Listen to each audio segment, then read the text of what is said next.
Hello বন্ধুরা, আজ আমি তোমাদের কাছে নতুন একটা রেসিপি নিয়ে এসেছি। আজ আমি ইঁচড় চিংড়ি বানিয়ে তোমাদেরকে দেখাবো। এই ইঁচড় চিংড়ি তৈরি করতে দেখো আমার কী কী লাগছে, তোমাদেরকে দেখিয়ে দিচ্ছি।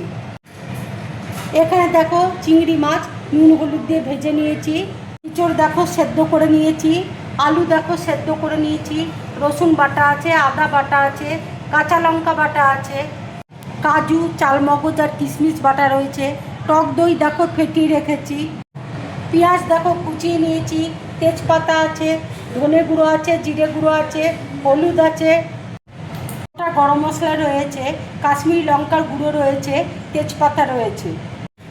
এই রান্নাটা দেখো আমি পুরোপুরি সর্ষের তেলে করছি। কড়াই দেখো তেল দিচ্ছি, তেল গরম হয়ে গেছে। এবার দেখো আলুটা আমি দিয়ে দিচ্ছি।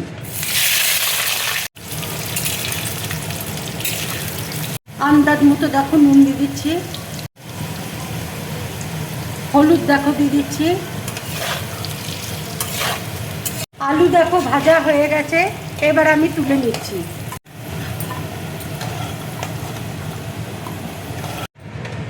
এবার দেখো তেলের মধ্যে ইঁচড়টা দিয়ে দিচ্ছি।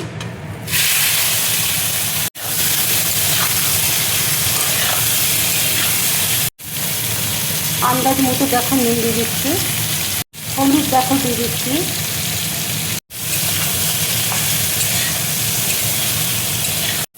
ইঁচড়টা দেখো ভাজা হয়ে গেছে, এবার আমি তুলে নিচ্ছি। কড়াইয়ে দেখো তেল দিয়ে দিয়েছি, 1 চামচ দেখো ঘি দিয়ে দিচ্ছি। এবার দেখো তেজপাতা দিয়ে দিচ্ছি,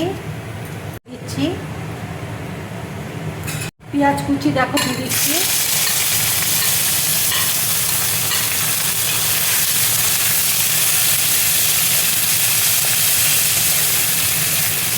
দেখো ভাজা হয়ে গেছে, এবার দেখো আদা বাটা দিয়ে দিচ্ছি। রসুন বাটা দেখো 1 চামচ দিয়ে দিচ্ছি। কাঁচা লঙ্কা বাটা দেখো 1 চামচ দিয়ে দিচ্ছি। হলুদ দেখো দিয়ে দিচ্ছি।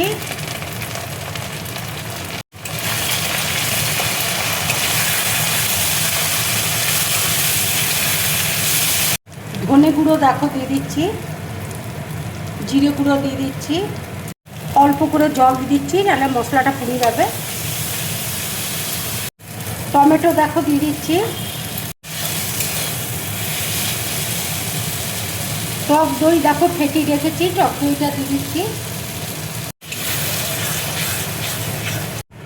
কাশ্মীরি লঙ্কার গুঁড়োটা দেখো দিয়ে দিচ্ছি। আন্দাজ মতো দেখো নুন দিয়ে দিচ্ছি। অল্প করে দেখো মিষ্টি দিয়ে দিচ্ছি। কাজু চালমগজ আর কিশমিশ বাটাটা দেখো দিয়ে দিচ্ছি। মশলাটা দেখো ভালো করে কষিয়ে নেব। মশলাটা দেখো কষানো হয়ে গেছে, এবার আমি ইঁচড়টা দেখো দিয়ে দিচ্ছি। আলুটা দেখো দিয়ে দিচ্ছি। চিংড়ি মাছ দেখো দিয়ে দিচ্ছি।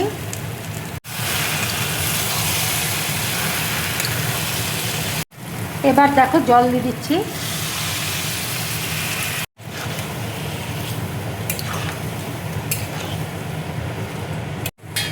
এবার দেখো ঢাকা দিয়ে দিচ্ছি 10 মিনিটের জন্য। 10 মিনিট দেখো হয়ে গেছে, এবার আমি ঢাকাটা খুলছি। রান্নাটা দেখো হয়ে গেছে, এবার আমি গ্যাসটা অফ করে দেব। এইভাবে ইঁচড় রান্না করে তোমরা গরম ভাতের সাথে খাবে, রুটি পরোটা নান লুচির সাথে খাবে, খুব ভালো লাগবে খেতে। যদি আমার এই রেসিপিটা তোমাদের ভালো লাগে তাহলে লাইক করবে, শেয়ার করবে আর ড্রিম ব্লগ চ্যানেলটাকে সাবস্ক্রাইব করবে। তোমরা বেশি করে কমেন্টস করবে, তাহলে আমার খুব ভালো লাগবে। নমস্কার।